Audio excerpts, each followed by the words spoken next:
할렐루야, 아멘. 감사합니다. 네, 오늘 말씀 같이 보겠습니다. 오늘 말씀은 창세기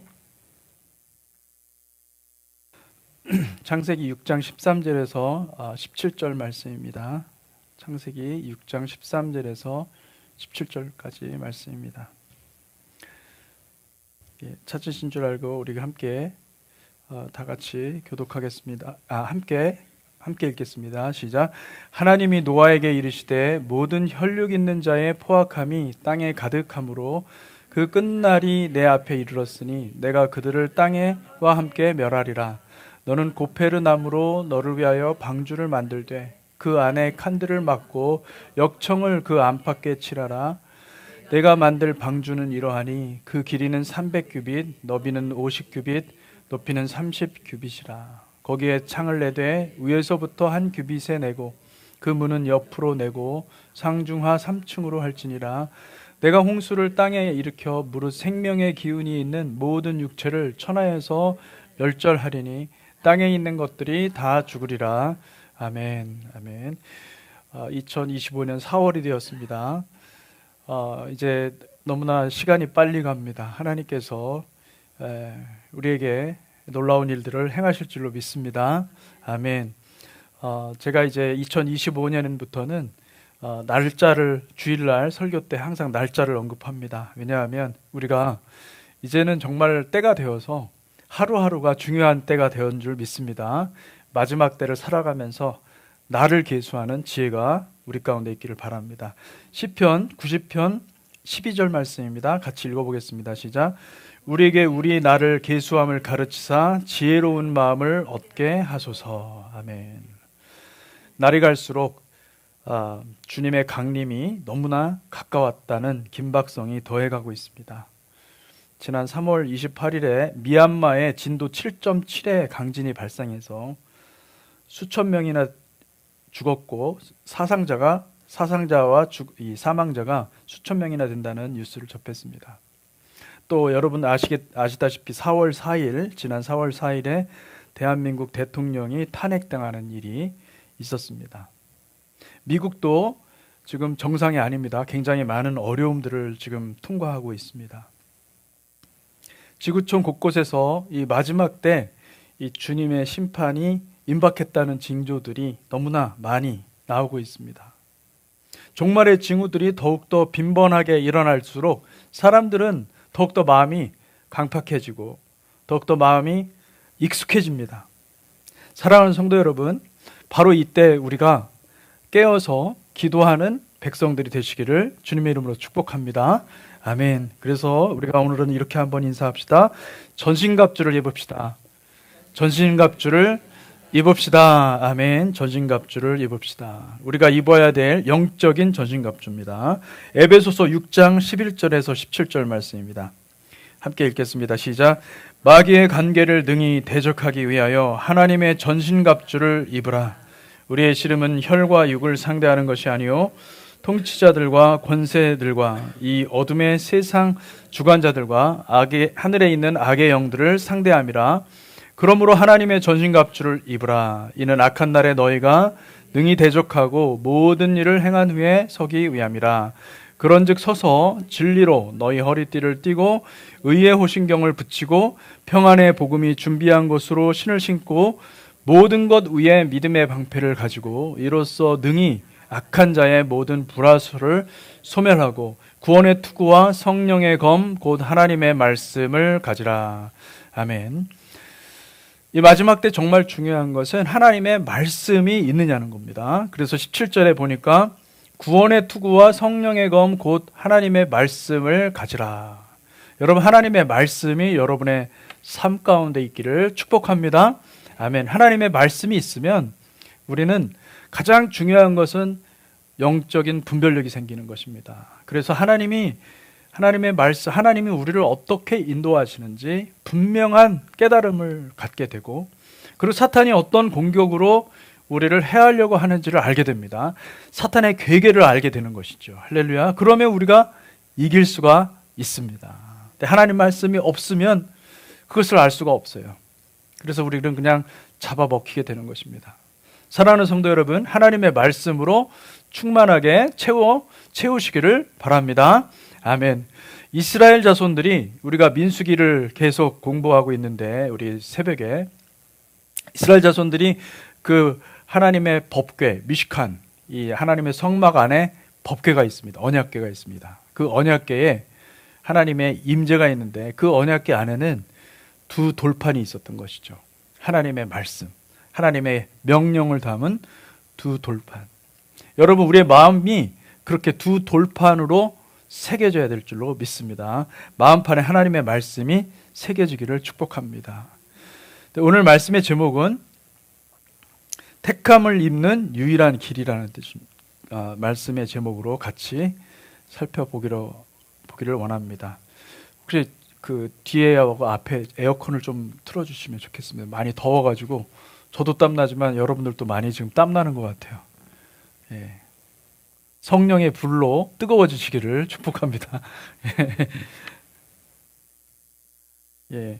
마지막 때는 하나님의 택하심을 입는 것이 굉장히 중요합니다. 하나님의 택하신 자들을 하나님께서 특별히 보호하시기 때문에 그렇습니다. 그리고 하나님의 택함을 입지 않을 때는 우리는 노아의 홍수 때 홍수로 인해서 수많은 사람들이 쓸려 넘어간 것처럼 어떻게 될지 모르는 것입니다. 여러분, 하나님의 택함을 입으시기를 축복합니다. 아멘. 그런데 하나님의 택함을 입는 것은 여러분, 우리가 어떻게 해서가 아니라 하나님이 택해 주셔야 되는 것입니다. 하나님의 택함이 있으니까 하나님은 분명히 긍휼히 여길 자를 긍휼히 여기시는 분이시고, 하나님은 택함을 입어야 될 자를 마땅히 택하시는 것입니다. 그러니 여러분, 우리가 정말 중요한 것은 무엇이냐면 바로 이때에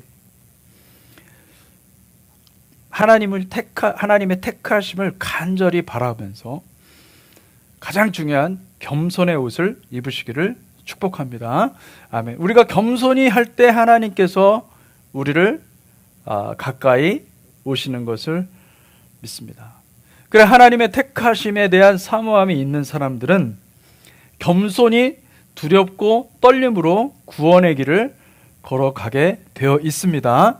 그러니 우리가 정말로 주님의 택함을 받기 위하여서 간절한 마음으로, 사모하는 마음으로 정말 준비하시기를 축복합니다.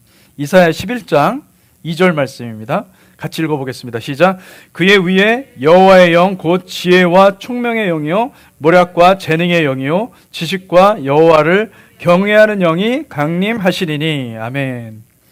이사야 11장에 있는 하나님의 일곱 영, 하나님의 일곱 영. 메노라가 있잖아요. 이스라엘 백성들이 가지고 있었던 그 금으로 만든 등잔대, 그 위에는 빛이, 7개의 빛이 있었죠. 그 7개의 빛을 이렇게 표현한 것입니다. 여호와의 영, 지혜의 영, 총명의 영, 모략의 영, 재능의 영, 지식과 여호와를 경외하는 영. 7개의 영을 부어주신다 말씀하고 있습니다. 이것은 메시아를 통해서 주시는 교회를 향한 비침을 믿으시길 바랍니다. 하나님의 택한 백성들에게 7가지 성령을 부어주시는 것을 믿으시기를 바랍니다. 마지막 때 교회를 향해서 하나님이 7가지 하나님의 7영을 예비해 두셨습니다. 하나님의 그 영을 우리 가운데 비춰주시는 것을 받으시기를 축복합니다. 아멘. 여러분, 우리는 이 마지막 때 구원받는 유일한 길은, 하나님으로부터 택함을 받는 유일한 길은 오직 하나, 예수 그리스도의 십자가에 달린 예수 그리스도와 연합하는 것 외에는 구원의 길이 없습니다. 왜냐하면 하나님께서 메시아를 통해서 하나님의 7영을 주신다고 약속하셨으니 우리가 그 영의 축복을 받는 것은, 하나님의 성령의 보호하심을 받는 것은 오직 한 가지입니다. 그 길로만 가야 되는 것입니다. 예수 그리스도와 연합하는 저와 여러분들을 되시기를 축복합니다. 그래서 겉사람을 통해서 들어오는 세상의 음성을 배격하십시오. 오직 속사람을 통해서 말씀하시는 하나님의 음성을 따라 순종하시기를 바랍니다. 날마다 고백해야 됩니다. 하나님, 주는 그리스도시요 살아계신 하나님의 아들입니다. 고백하시기를 축복합니다. 우리 요한복음 14장 6절을 같이 한번 읽어봅시다. 시작. 예수께서 이르시되 내가 곧 길이요 진리요 생명이니 나로 말미암지 않고는 아버지께로 올 자가 없느니라. 아멘. 아멘. 갈라디아서 2장 20절 말씀입니다. 시작. 내가 그리스도와 함께 십자가에 못 박혔나니 그런즉 이제는 내가 사는 것이 아니요 오직 내 안에 그리스도께서 사시는 것이라. 이제 내가 육체 가운데 사는 것은 나를 사랑하사 나를 위하여 자기 자신을 버리신 하나님의 아들을 믿는 믿음 안에서 사는 것이라. 아멘. 아멘. 마태복음 7장 13절 14절 함께 읽겠습니다. 시작.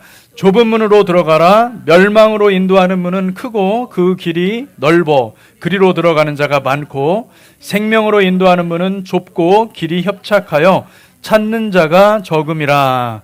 아멘. 아멘. 여러분, 하나님의 말씀이 여러분의 심령 가운데 새겨지면 우리는 이 마지막 때를 하나님의 은혜 가운데 잘 통과할 수 있습니다. 노아는 환난과 심판의 때에 하나님의 특별한 은혜를 입은 사람이었습니다. 하나님께서 온 세상을 심판의 물로 쓸어버리실 때 노아의 8 식구는 유일하게 하나님의 택함을 받은 것이죠. 창세기 6장 5절에서 8절 같이 한번 읽어볼까요? 시작. 여호와께서 사람의 죄악이 세상에 가득함과 그의 마음으로 생각하는 모든 계획이 항상 악할 뿐임을 보시고 땅 위에 사람 지으셨음을 한탄하사 마음에 근심하시고 이르시되 내가 창조한 사람을 내가 지면에서 쓸어버리되 사람으로부터 가축과 기는 것과 공중의 새까지 그리하리니 이는 내가 그것들을 지었음을 한탄함이니라 하시니라. 그러나 노아는 여호와께 은혜를 입었더라. 아멘. 이 8절에 노아는 여호와께 은혜를 입었다라고 이렇게 의역을 해놓은 것입니다. 이 원어를 보면은 노아 마차 헨 베네이 아도나이, 여호와의 눈이 노아에게서 은혜를 발견하였다. 이게 그냥 들으면 이해가 잘 안 됩니다. 여호와께서 눈을 뜨고 온 땅을 다 살펴보셨는데 노아의 인생을 주목하시고 그를 구원해야 되겠다 작정하신 것입니다. 할렐루야. 그러니까 여러분, 지금도 주님께서는 온 땅을 관찰하십니다. 온 땅을 감찰하십니다. 온 땅을 지켜보시고 그리고 하나님이 택할 백성들을 정하시는 분이십니다. 하나님이 택한 백성들을 정하시고 그 택함의 은혜를 입은 그 백성들을 하나님이 구원하시는 것을 믿으시기를 바랍니다. 마지막 때 여러분, 하나님의 택함을 받으시기를 축복합니다. 하나님은 언제나 세상을 심판하실 때 하나님은 사람들을 택하셔서 그들을 통해서 세상을 심판하셨습니다. 가인과 아벨 중에서 누구를 택하셨습니까? 하나님은 가인과 그의 재물을 받으셨습니다. 하나님께서 아브람을 택하셔서 소돔과 고모라를 심판하셨습니다. 하나님은 야곱을 택하셨습니다. 하나님은 그의 이름을 이스라엘로 바꾸시고 애굽과 가나안 전역을 심판하셨습니다. 하나님은 모세를 택하시고 이스라엘 자손을 애굽에서 구원해 내셨습니다. 오늘 읽은 본문도 마찬가지입니다. 하나님은 노아를 택하셔서 세상을 물로 심판하신 것입니다. 하나님은 마지막 때에 영적인 군사들을 모집하고 계시는 것입니다. 저와 여러분들이 영적으로 잘 준비되어서 영적인 전신갑주를 잘 입어서 이 마지막 때 하나님 앞에서 귀하게 쓰임받는 영적인 군사들이 되시기를 주님의 이름으로 축복합니다. 아멘. 여호와께서 홍수로 세상을 멸하시기 전에 하나님의 택함의 은혜를 부을 자를 찾으신 것처럼 하나님은 지금도 찾고 계시는 것입니다. 온 땅을 감찰하시는 주님께서 전심으로 여호와를 찾는 자를 찾고 계시는 줄 믿으시기 바랍니다. 여호와의 눈이 노아를 발견한 것과 같이 여호와 하나님께서 저와 여러분들을 발견하시고 택하시는 하나님의 은혜가 있기를 축복합니다. 아멘. 계시록 7장 1절에서 4절입니다. 계시록 7장 1절에서 4절. 우리 같이 한번 읽어보겠습니다. 시작. 이일 후에 내가 네 천사가 땅 네 모퉁이에 선 것을 보니 땅의 사방의 바람을 붙잡아 바람으로 하여금 땅에나 바다에나 각종 나무에 불지 못하게 하더라. 또 봄에 다른 천사가 살아계신 하나님의 인을 가지고 해돋는 데로부터 올라와서 땅과 바다를 해롭게 할 권세를 받은 네 천사를 향하여 큰 소리로 외쳐 이르되 우리가 우리 하나님의 종들의 이마에 인치기까지 땅이나 바다나 나무들을 해하지 말라 하더라. 내가 인침을 받은 자들의 수를 들으니 이스라엘 자손의 각 지파 중에서 인침을 받은 자들이 14만 4천이니. 아멘. 여러분, 하나님께서 인을 치신다고 그랬어요. 이마에 인을 친다. 하나님의 종들의 이마에 인을 친다. 무슨 뜻입니까? 마크한다는 것입니다. 네. 우리를 선택하신다는 것입니다. 하나님의 종들로 하나님의 이 마지막 때에 우리가 하나님의 도구로 하나님의 영광을 나타낼 자로 쓰려고 하나님께서 찾아가셔서 종들에게 이마에다가 마크를 한다는 거예요. 에베소서 6장 10절에서 13절, 물론 아까 읽었던 말씀이지만 한 번 더 읽겠습니다. 시작. 끝으로 너희가 주 안에서와 그의 힘의 능력으로 강건하여지고 마귀의 관계를 능히 대적하기 위해서 하나님의 전신갑주를 입으라. 우리의 씨름은 혈과 육을 상대하는 것이 아니요 통치자들과 권세들과 이 어둠의 세상 주관자들과 하늘에 있는 악의 영들을 상대함이라. 그러므로 하나님의 전신갑주를 취하라. 이는 악한 날에 너희가 능히 대적하고 모든 일을 행한 후에 서기 위함이라. 아멘. 여러분, 지금은 심각한 전쟁 중에 있는 겁니다. 지금은 사탄과 예수 그리스도의 군사들이 지금 어마어마한 전쟁을 벌이고 있는 것입니다. 그 누가 전쟁 났을 때 누가 살아납니까? 군인들만 살아남습니다. 사실은. 영적인 어떤 이 전신갑주를 입은 사람들이 살아남는 거예요. 여러분, 영적인 전신갑주를 여러분들이 입으시기를 축복합니다. 아멘. 오늘 본문으로 다시 돌아오겠습니다. 오늘 본문에 보니까 노아가 하나님의 명령을 따라서 구원의 방주를 만드는 모습을 볼 수가 있습니다. 이 구원의 방주는, 이 방주는 마치 성막과도 같습니다. 하나님께서 이스라엘 자손에게 모세를 통해서 성막을 보여주셨어요. 하나님이 이 하늘의 성전을 그대로 본따가지고 이 땅의 양식으로 본따서 만들으라고 그 양식을 그대로 모세에게 설명해 주신 것처럼 하나님께서 노아에게도 똑같이 하늘의 양식으로 이 구원의 방주를 건축하라고 그 양식을 그대로 말씀해 주는 모습을 볼 수가 있습니다. 저는 여기서 우리가 중요한 교훈이 있다고 생각합니다. 하나님의 택한 백성들, 다시 말하면 노아라고 대표되는 이 하나님의 택한 백성들은 하나님의 명령을 받은 사람들인 거예요. 어떤 명령을 받은 사람들입니까? 구원의 방주를 건축하는 것입니다. 여러분의 내면에 하나님의 성전이 있기를 주님의 이름으로 축복합니다. 나의 삶을 살아가는 것이 아니라 이 하나님의 성전을 건축하는 삶에 온전히 드리는 거예요. 노아는 자신의 삶을 전부 다 올인해가지고 이 성전 건축에 모두 다 써버린 거예요.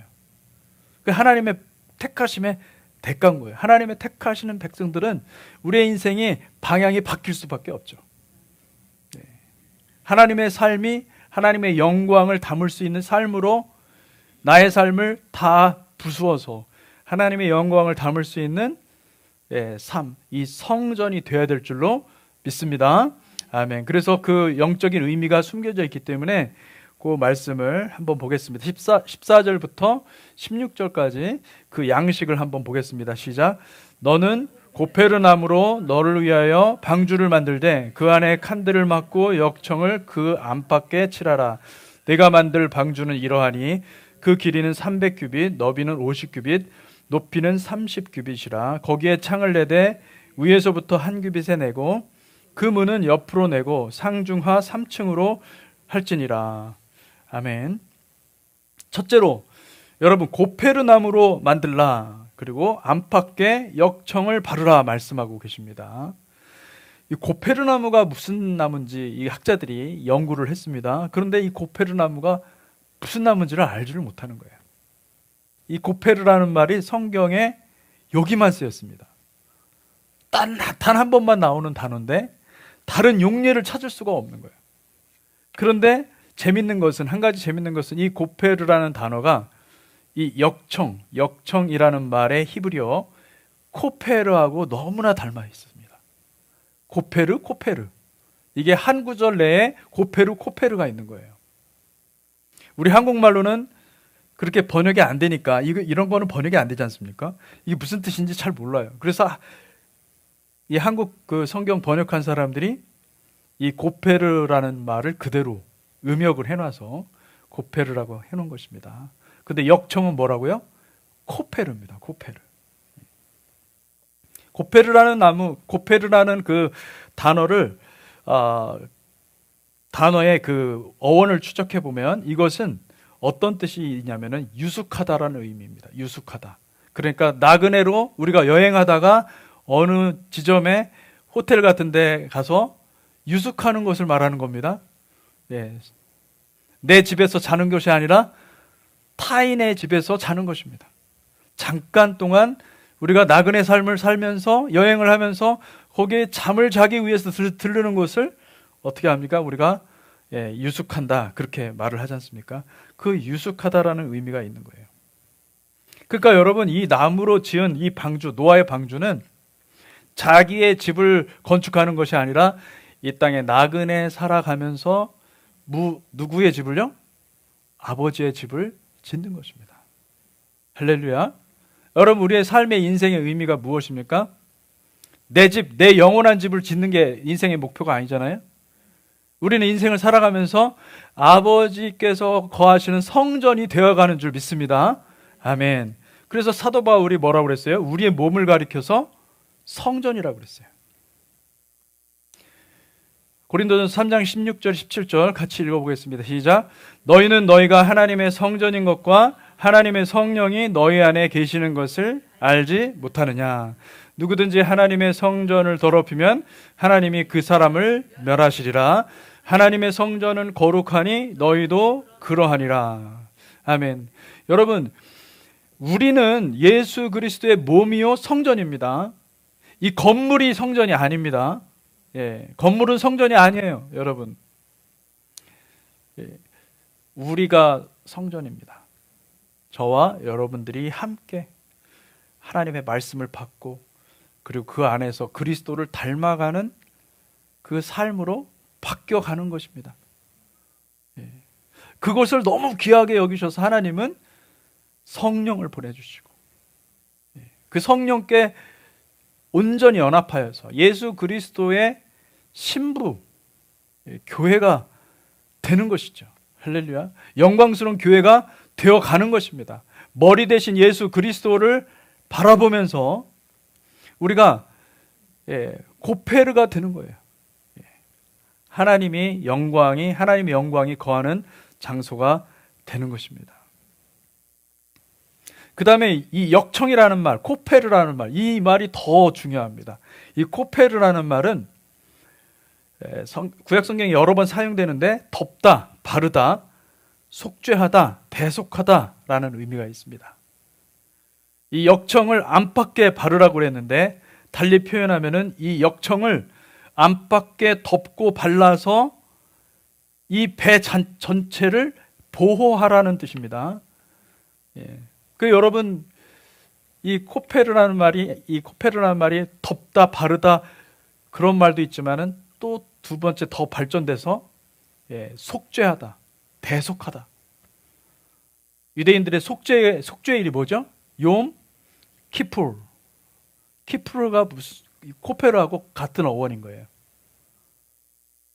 그러니까 속죄라는 말 자체가 덮는 의미가 있는 것입니다. 피를 바르고 피를 덮어서, 피를 거기다 뿌려서 우리가 보존되고 우리의 영이 하나님 앞에 온전히 보존되는 게 속죄의 의미예요.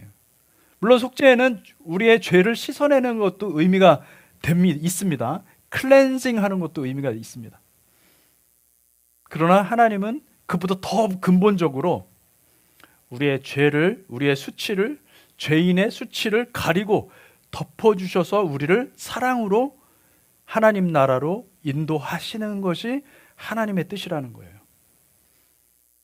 첫사람이 범죄했을 때 하나님은 그에게 가죽옷으로 그들의 몸을 가리워 주셨습니다. 할렐루야. 하나님은 사랑이 없었다고 한다면 그게 불가능한 것이죠. 주님은 죄인의 수치를 가리고 덮어주시는 분이에요. 요한복음 8장에 보면은 가늠하다 현장 중에서 붙잡힌 그 여인이 왔어요. 많은 사람들이 정죄하려고 돌을 들고 서 있습니다.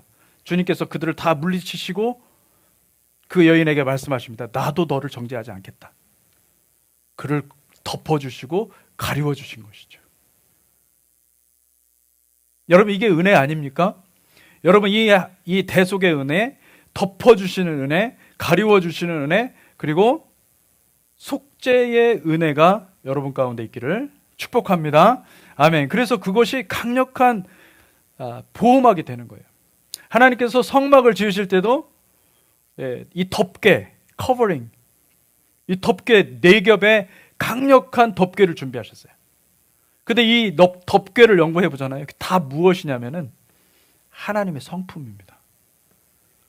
하나님의 강력한 성품으로 우리를 지키시고 보호하신다 말씀하고 있는 것입니다. 이스라엘 자손들은 유월절 어린 양의 피를 문설주에 덮었어요. 발랐어요. 바르자 어떤 일이 벌어졌습니까? 강력한 하나님의 초자연적인 보호가 임하여서 죽음의 영이 그들을 건너갔다. 그래가지고 유월절이 된 겁니다. Pass over. 예.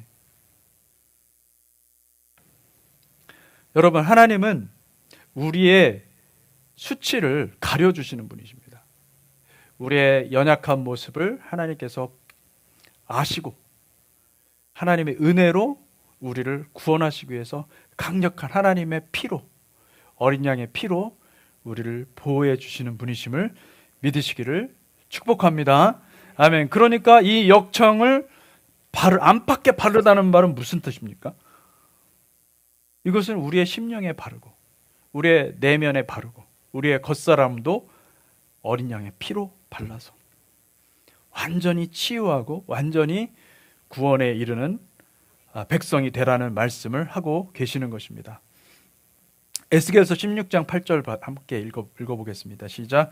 내가 내 곁으로 지나며 보니 내 때가 사랑을 할 만한 때라. 내 옷으로 너를 덮어 벌거벗은 것을 가리고 내게 맹세하고 언약하여 너를 내게 속하게 하였느니라. 나 주 여호와의 말이니라. 아멘. 아멘. 어린 양의 피는 강력한 보호막이 있는 거예요. 할렐루야. 아멘. 둘째, 윗부분에 창을 내고 옆에는 문을 내라고 하십니다. 윗부분에 창을 내라. 이 창문은 무슨 뜻입니까? 창문은 이 창문을 통해서 우리는 바깥 세상을 볼 수가 있는 거예요. 눈은 마음의 영혼의 창이라 이러지 않습니까? 이 눈을 통해서 그 사람의 마음도 볼 수 있다는 거죠. 예. 마찬가지로 여러분, 하나님께서 우리에게 창문을 열어두라. 이 위에다가 창문을 두라는 것은 무엇입니까? 하늘을 바라볼 수 있는 창문을 두라는 거예요. 우리 인생 가운데 하늘 영원한 생명이 흘러 들어오는데 그 창문을 통해서 흘러 들어올 거예요. 그 소망의 창문이죠. 여러분, 그거는 예수 그리스도 십자가입니다. 예수 그리스도의 십자가가 우리 마음 가운데 새겨져 있으면은 그러면 우리가 딴 생각을 할 수가 없는 거예요. 왜? 창문을 통하여서 영생의 세계를 볼 수 있기 때문에. 할렐루야. 여러분의 영혼에 창문이 만들어져야 될 줄로 믿습니다. 아멘. 그래, 내 영혼에 정말 주님을 사랑하기 때문에 주님의 십자가를 내가 사모하는 거예요. 예. 그 십자가에서 영생이 들어오는 것입니다. 할렐루야. 골로새서 3장 1절에서 6절 말씀입니다. 같이 읽겠습니다. 시작. 그러므로 너희가 그리스도와 함께 다시 살리심을 받았으면 위의 것을 찾으라. 거기는 그리스도께서 하나님 우편에 앉아 계시느니라. 위의 것을 생각하고 땅의 것을 생각하지 말라. 이는 너희가 죽었고 너희 생명이 그리스도와 함께 하나님 안에 감추어졌습니다. 우리의 생명이신 그리스도께서 나타나실 그때에 너희도 그와 함께 영광 중에 나타나리라. 그러므로 땅에 있는 지체를 죽이라. 곧 음란과 부정과 사욕과 악한 정욕과 탐심이니 탐심은 우상 숭배니라. 이것들로 말미암아 하나님의 진노가 임하느니라. 아멘, 아멘. 여러분, 여러분의 영혼의 창은 예수 그리스도 십자가임을 믿으시기 바랍니다. 십자가를 통해서 영생을 얻으시기를 축복합니다. 십자가 말고, 예수 십자가 말고 다른 곳으로 가면 여러분 해를 당하는 것입니다.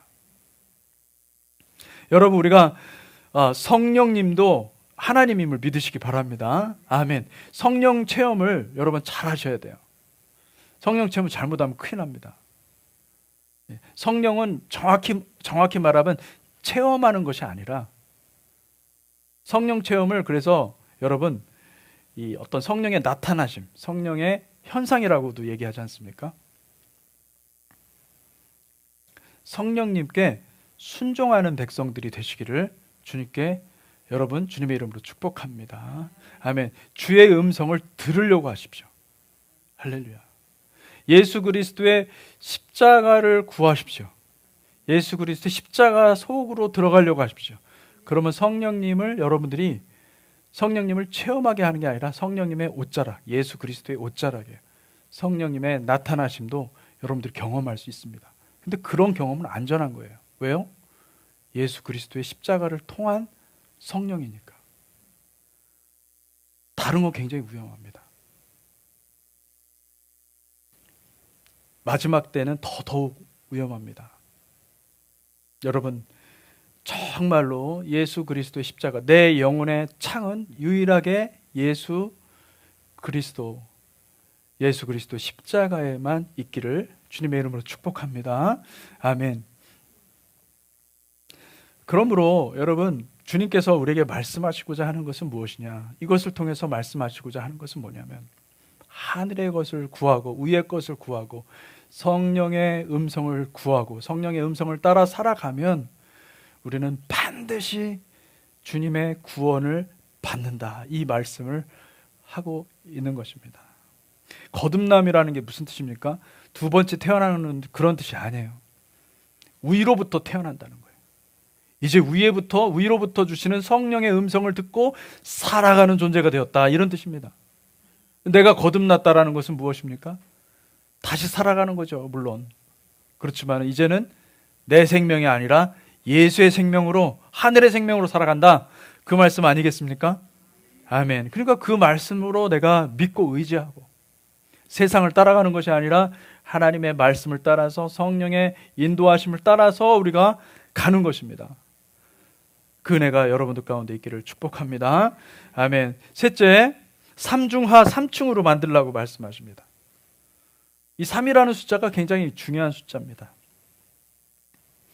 방주 꼭대기 상단에 창문을 내고 옆에는 문을 내라고 하셨는데, 이게 또 비슷한 의미인데, 여러분, 이 3이라는 것, 하나님께서 하늘의 성소를 우리에게 나타낼 때 이 3이라는 숫자를 계시해 주신 거예요. 성막도 3단계로 되어 있습니다. 성막들이 있고 성소가 있고 또 지성소가 있습니다. 그리고 성막들 안에는 또 세 가지 중요한 기구가 있는데, 번제단과 물두멍과 그리고 성소입니다. 이 성소 안에는 세 가지 기구가 있습니다. 세 가지. 등잔대와 떡상과 분향단. 인간도 어떻게 구성되어 있죠? 영과 혼과 육으로 구성되어 있지 않습니까? 주님께서 자신을 가리켜 뭐라고 얘기합니까? 길과 진리요 생명이라 말씀하십니다. 말씀의 씨앗이 땅에 떨어지면은, 심령에 떨어지면은 30배, 60배, 100배 열매를 맺는다고 하십니다. 이게 다 하나님께서 이 세상 모든 만물을 창조하시고 하늘의 그 성소를, 하나님의 성전을 우리 가운데 계시하신 겁니다. 똑같이 왜 하나님께서 이렇게 삶을 통하여서 이렇게 계시하는가? 결국은 사랑하는 성도 여러분, 하나님은 교회를 만들기를 원하시는 거예요. 여러분, 교회를 한번 생각해 보십시오. 교회를 보면 성도들 중에는 믿음이 연약한 자도 있고 믿음이 강한 자도 있어요. 내가 볼 때 저분은 참 내가 정말 가까이 가고 싶어요. 뭔가 배우고 싶어. 내 멘토가 되고 싶어. 멘토로 삼고 싶어. 저분을 보면은 어떻게 기도할까? 어떻게 신앙생활을 할까? 궁금하고 배우고 싶고. 그렇게 여러분 주변에는 보면 이 공동체 안에는 분명히 신앙이 좋고 하나님께 더 가까이 가는 사람이 있을 거예요. 예. 여러분, 그 잘 좋은 관계를 맺으셔가지고 여러분 영적인 은혜들을 많이 받으시기를 축복합니다. 아멘. 그렇지만 또 영적으로 볼 때 신앙적으로 그죠? 이 믿음이 약한 사람들이 얼마나 많습니까? 믿음이 약한 사람들은 여러분 찾아가서 그들을 믿음을 약할 수밖에 없게 약하게 만드는 그 요소들을 찾아서 제거해 줘야 돼요. 그들이 믿고 있는 거짓말들을 다 뽑아내 줘야 돼요. 과거에 심겨졌던 그 악한 자들의 그 말의 씨앗들이 살아있다고 한다면 여러분 신앙이 절대 자라지 못합니다. 그럼 그걸 다 뽑아내줘야 돼요. 예. 그거 다 뽑아내주면은 치유가 임하는 것입니다. 할렐루야. 그러면 여러분 이게 놀라운 일인데, 그래서 그 영혼이 만약에 하나님께 더 가까이 갈 수만 있다고 한다면은 하늘나라에서는요, 천국에서는요, 엄청난 축복의 잔치가 일어나는 거예요. 할렐루야. 이게 다 성령께서 하시는 일입니다. 성령께서 교회를 세우시고 교회를 더욱더 정결하게 더욱더 어떻게 해요? 예, 예수 그리스도의 형상을 따라서 점점 만들어 가시는 것을 믿으시기 바랍니다. 아멘. 그러니까 구원받는 것은, 저와 여러분들이 주님의 나라에 들어가기 때까지 구원받는 것은 혼자 신앙으로는 절대 안 되는 것입니다. 될 수가 없어요. 우리가 이끌어주는 사람이 있어야 되고, 같이 밀어주는 사람도 있어야 되고, 어떤 사람은 기도도 해줘야 되고, 예. 그리고 어떤 사람은, 예, 그 사람을 직접 만나서 상담도 해줘야 되고, 그래서 건져내줘야 돼요. 아무도 자신 있게 나는 혼자 이 길을 갈 수 있어요, 이렇게 말할 수 있는 사람은 없습니다. 물론 우리의 신앙의 길은 고독의 길이에요. 주님과 독대하는 길이에요. 그렇지만 함께 같이 공동체를 이루어서 여러분 서로에게 서로를 끌어주고 서로를 만져주고 서로를 위해서 축복해주고 함께 가는 공동체의 신앙이 반드시 필요하다는 것입니다. 할렐루야. 아멘. 그래서 이 노아가 건축한 이것을 잘 보시면 이것은 바로 우리를 사랑하신 하나님의 은혜요, 하나님의 축복이라는 것을 믿습니다. 전도서 4장 12절 말씀입니다. 같이 읽겠습니다. 시작. 한 사람이면 패하겠거니와 두 사람이면 맞설 수 있나니 세 겹줄은 쉽게 끊어지지 아니하느니라. 아멘. 히브리서 10장 24절 25절 같이 읽겠습니다. 시작. 서로 돌아보아 사랑과 선행을 격려하며 모이기를 패하는 어떤 사람들의 습관과 같이 하지 말고 오직 권하여 그날이 가까움을 볼수록 더욱 그리하자. 여기 보니까 서로 돌아보아 사랑과 선행을 격려하라. 할렐루야. 여러분 격려하고 사랑과 선행을 격려하시기를 축복합니다. 아멘. 히브리서 3장 13절 같이 읽겠습니다. 시작. 오직 오늘이라 일컫는 동안에 매일 피차 권면하여 너희 중에 누구든지 죄의 유혹으로 완고하게 되지 않도록 하라. 아멘. 여러분 권면이 굉장히 중요한 것이, 우리가 같이 권면할 필요가 있습니다. 근데 이 권면을 피하고 권면을 자꾸 안 받고 그러면은 여기 보니까 어떤 일이 있냐면은 죄의 유혹으로 완고해진다. 마음이 굳어지고 마음이 딱딱해지고 그렇게 된다라는 거예요. 여러분 하나님이 주시는 말씀은요, 우리를 책망하시기도 합니다. 우리를 권고하시기도 합니다. 그러면은 그 말씀을 듣고 우리가 돌이켜 회개해야 됩니다. 여러분 우리 주님의 공동체 교회에 성령님의 놀라운 역사가 있기를 축복합니다. 그 성령님의 역사는 우리를 고치시는 역사예요. 우리를 치유하시는 역사예요. 우리를 새롭게 하시는 역사입니다. 할렐루야. 말씀이 내 안에 들어와서 내가 돌이키는 것입니다. 내가 돌이키면요, 천국에선 잔치가 일어나는 거예요. 할렐루야. 데살로니가 전서 5장 11절 같이 읽겠습니다. 시작. 그러므로 피차 권면하고 서로 덕을 세우기를 너희가 하는 것 같이 하라. 피차 권면하라는 거예요. 피차 권면하고 서로 덕을 세우라 말씀하고 계시는 것입니다. 주님은 우리 주님의 공동체 교회를 너무너무 사랑하십니다. 할렐루야. 아멘. 그래서 여기 있는 모든 분들이 주님의 나라에 다 들어오기를 간절히 원하셔서 하나님의 말씀을 계속해서 부어주실 것을 믿습니다. 아멘. 그 말씀을 받고 우리가 그 권면을 받고 우리가 스스로 정결케 되고 우리가 하나가 되고 서로 사랑으로 이끌어 준다면, 할렐루야, 여러분, 주님께서 우리 주님의 공동체 교회를 택하여 주시고 은혜를 부어 주시는 것을 믿으시기 바랍니다. 아멘. 베드로후서 말씀을 맺겠습니다. 베드로후서 1장 10절에서 11절 말씀입니다. 같이 읽겠습니다. 시작. 그러므로 형제들아 더욱 힘써 너희 부르심과 택하심을 굳게 하라. 너희가 이것을 행한즉 언제든지 실족하지 아니하리라. 이같이 하면 우리 주 곧 구주 예수 그리스도의 영원한 나라에 들어감을 넉넉히 너희에게 주시리라. 아멘. 저는 이 말씀을 믿습니다. 특별히 예수 그리스도의 영원한 나라에 들어감을 넉넉히 너희에게 주시리라. 할렐루야. 아멘. 넉넉히 부어주실 것을 믿습니다. 무엇을 하면? 이 두 가지, 부르심과 택하심을 굳게 하면. 여러분, 부르심은 무엇입니까? 주님께서 영원한 생명인 킹덤으로 우리를 부르고 계십니다. 여기 계신 분들은 전부 다 한 분도 빠짐없이 하나님께서 초청장을 주셔서 여기 다 온 거예요. 천국 초청장을 다 가지고 온 거예요. 우리의 마음 가운데는 천국을 향한 사모하는 마음이 있기 때문에 이 자리에 있는 겁니다. 할렐루야. 근데 그 부르심을 확실하게 하기 위해서 굳게 하라고 그랬는데, 그 부르심을 굳게 하면 어떤 일이 벌어지느냐? 여러분, 부르심이 분명한 사람은요, 인생의 소망을 여러 품지 않습니다. 인생의 소망을 오직 한 가지, 천국에만 박혀 있는 거예요. 킹덤이 가슴에 박혀 있어서 인생의 목적이 오직 하나, 내가 천국 가는 겁니다. 우리가 함께 다 같이 천국 가기를 주님의 이름으로 축복합니다. 아멘. 그래서 분명히 부르심이 분명한 사람들은 킹덤의 밭을 사는 것입니다. 예. 왜? 그것밖에는 방법이 없잖아요.